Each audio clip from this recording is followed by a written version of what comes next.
Welcome back, everybody, for another deep dive.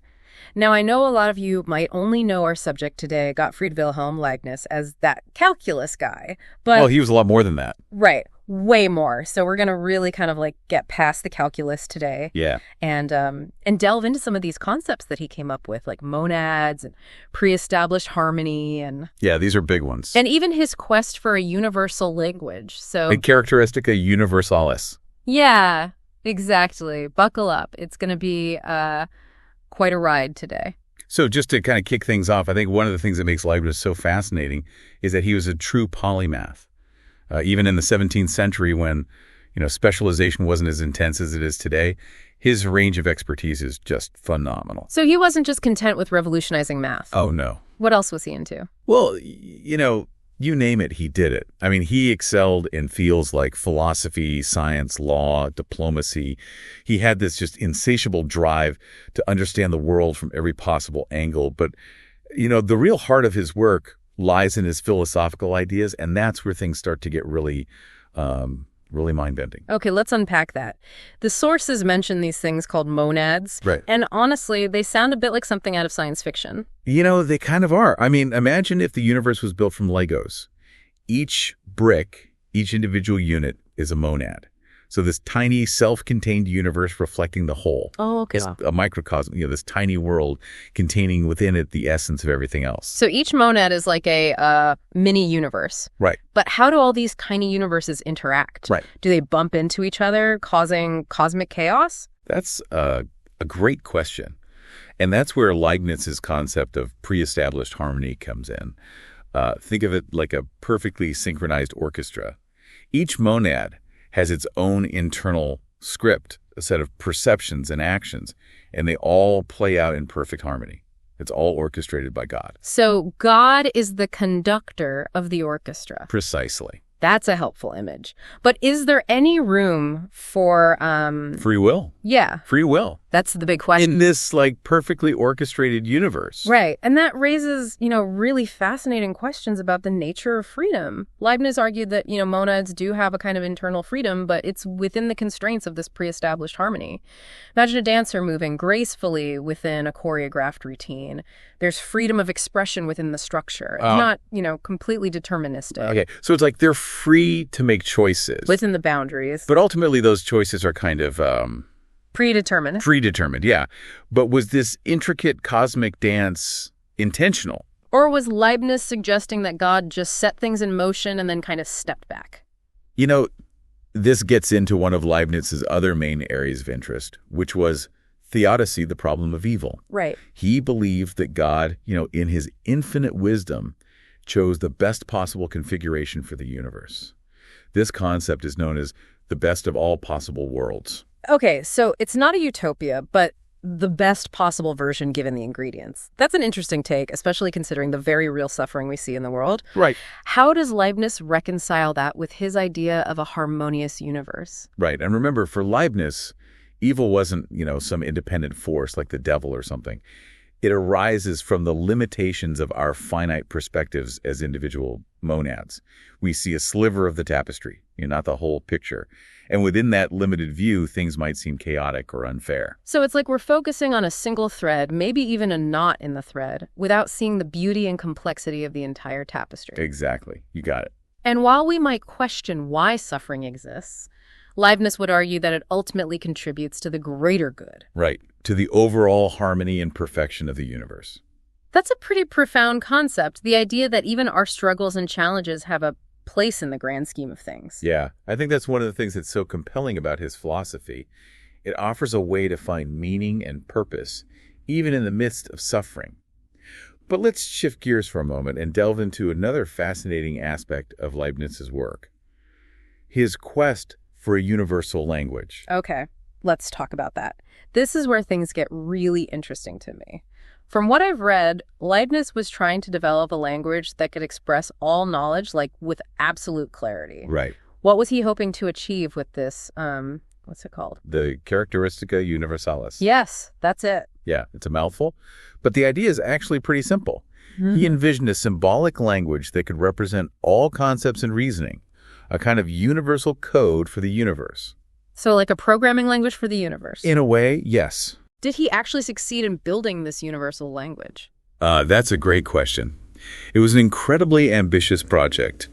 And while he didn't achieve its full realization, his work on symbolic logic and the characteristica universalis laid the foundation for many of the advances in formal logic that came later, and even influenced the development of computer science. So it's really quite remarkable. Wow. So his fingerprints are all over some of the most transformative ideas in history. Absolutely. And his work on the characteristica universalis speaks to his belief in the power of language to shape our understanding of the world. He saw it as a tool for unlocking the secrets of the universe. Yeah. And for creating a more harmonious and enlightened society. It's a beautiful vision. Yeah. It makes you wonder what he would think of our modern attempts at universal communication, like the internet and global social networks. Yeah, that's a fascinating thought. Imagine Leibniz navigating the digital age, grappling with the complexities and possibilities of our interconnected world. That's a fascinating image to consider. But before we get too lost in speculation, I think we need to take a step back and let all this sink in for a moment. We've covered a lot of ground, from tiny monads to the quest for a universal language, and I have a feeling there's even more to unpack in Leibniz's incredible mind. Welcome back. I hope you've had a moment to let those monads settle in. We've just scratched the surface of Leibniz's fascinating world. I'm still trying to picture those tiny universes within universes, each one reflecting the whole. It's mind-boggling, but there's also something strangely beautiful about it. It does challenge our perception of reality, doesn't it? And, this idea of interconnectedness of a universe where everything is reflected in everything else, it resonates with some pretty profound concepts in modern physics as well. Oh. I love when we can bridge the gap between these philosophical giants and what's happening in science today. What kind of connections are we talking about? Well, think about the idea of entanglement in quantum mechanics. Two particles can be linked in such a way that even when separated by vast distances, their states remain correlated. It's as if they're still communicating instantaneously, defying the limits of space and time. So it's like those monads, each one a window into the whole universe. But instead of pre-established harmony orchestrating everything, it's quantum entanglement doing the magic trick. It's a fascinating parallel, isn't it? Of course, Leibniz didn't have the tools of modern physics, but his intuition about the interconnected nature of reality is pretty remarkable. Absolutely. But there's one thing that's been bugging me. If God created the best of all possible worlds, why is there so much suffering? I understand Leibniz had some ideas about theodicy, but how does that square with a universe supposedly built on harmony and perfection? That's a question that has echoed through the ages. Leibniz argued that evil isn't some external force, but rather a consequence of our limited perspectives as individual monads. Imagine you're looking at a vast, intricate painting, but can only see a tiny portion of it. You might misinterpret what you see, focusing on a seemingly chaotic or disharmonious detail without grasping the beauty of the whole. So it's not that suffering doesn't exist, but that it has a purpose within the larger design of the universe. Precisely. Leibniz believed that even our struggles contribute to the ultimate good, the overall perfection of the universe. It's a challenging concept, especially when faced with personal hardship. But it encourages us to look beyond our immediate experiences and trust in a higher order. I can see how that might offer a sense of solace in difficult times, even if it's a tough pill to swallow sometimes. It's not about denying the reality of suffering, but rather about reframing our understanding of it. You mentioned earlier that Leibniz had other significant contributions beyond his monad philosophy and calculus. Let's talk about this characteristica universalis. What exactly was he trying to achieve with this universal language? The characteristica universalis was perhaps Leibniz's most audacious vision. A symbolic language capable of representing all knowledge and reasoning with absolute clarity. Think of it as a universal code, a way to express the complexities of the universe in a perfectly precise and unambiguous way. So it's like a programming language for the universe. In a way, yes. Leibniz believed that such a language could revolutionize human understanding, eliminating the ambiguities and misunderstanding that plague our communication. Imagine a world where complex scientific theories, philosophical arguments, even legal contracts could be expressed with absolute clarity, leaving no room for misinterpretations. That would certainly make things a lot easier. But did he actually manage to create this universal language? Well, building a language that could encompass the entirety of human knowledge is no small feat. While he didn't fully realize his vision, his work on symbolic logic and the characteristica universalis laid the groundwork for many of the advances in formal logic that came later, and even influenced the development of computer science. Wow. So the seeds of the digital age were planted centuries ago by a philosopher grappling with the nature of language and knowledge. That's incredible. It speaks to the enduring power of Leibniz's ideas. He was constantly pushing the boundaries of human understanding, seeking connections between seemingly disparate fields. It's like he was searching for the underlying code of the universe, the language that could unlock its secrets. And, in a way, that's what we're doing here today, aren't we? Diving deep into the ideas of a brilliant mind, trying to decipher the code of his thinking and see how it illuminates our own world. Absolutely. And in the process, we're reminded of the interconnectedness of knowledge, the way that philosophy, science, mathematics, even language are all intertwined in our quest to understand the universe and our place within it. This has been an incredible journey so far, but I feel like we've only just begun to explore the depths of Leibniz's thought. There's still so much to unpack, and I'm eager to see where this deep dive takes us next. Welcome back to our deep dive into the world of Gottfried Wilhelm Leibniz. We've journeyed from tiny monads to a quest for a universal language, and we've explored some pretty profound questions along the way.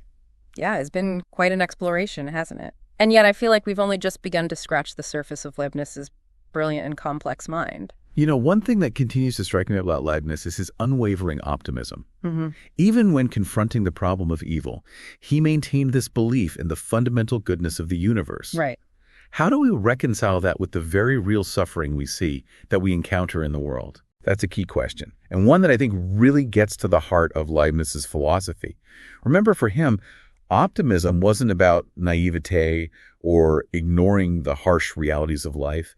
It stemmed from a deep faith in the underlying rationality, the inherent goodness of the universe, a universe that was meticulously crafted by a benevolent God. So it's not about pretending that suffering doesn't exist, but rather about choosing to believe that it serves a greater purpose within the grand design. You got it. It's about trusting that even our struggles and challenges contribute to the ultimate good, the overall perfection of the universe.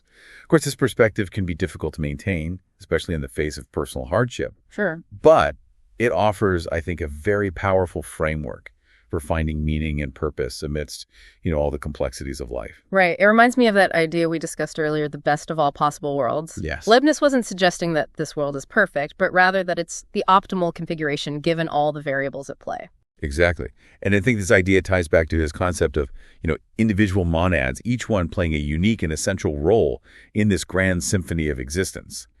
Leibniz believed that even our seemingly insignificant actions and experiences contribute to the overall harmony and perfection of the universe. It's a powerful concept, the idea that every individual, every life has inherent value and meaning within the larger scheme of things. It's almost as if Leibniz is inviting us to consider ourselves as integral notes in this cosmic composition, each one essential to the overall beauty and grandeur of the music. Absolutely. I love that analogy. And I think that brings us back to one of Leibniz's most enduring legacies, his unwavering belief in the interconnectedness of all things. Right. From the tiniest monad to the grandest cosmic structure, everything is linked. Everything reflects the whole. So as we conclude this deep dive into the mind of Gottfried Wilhelm Leibniz, I want to pose a final question to our listeners. If our universe is truly composed of countless unique perspectives, each reflecting the whole, what does that say about the value of your individual experience? What role do you play in the grand symphony of existence? It's a question worth pondering, and one that might lead to some fascinating insights. Thanks for joining us on this intellectual adventure. And thank you for guiding us through the intricate tapestry of Leibniz's thought. It's been an enlightening journey. And to our listeners, remember, the universe is full of wonders waiting to be discovered. So keep exploring, keep questioning, and keep diving deep. Until next time.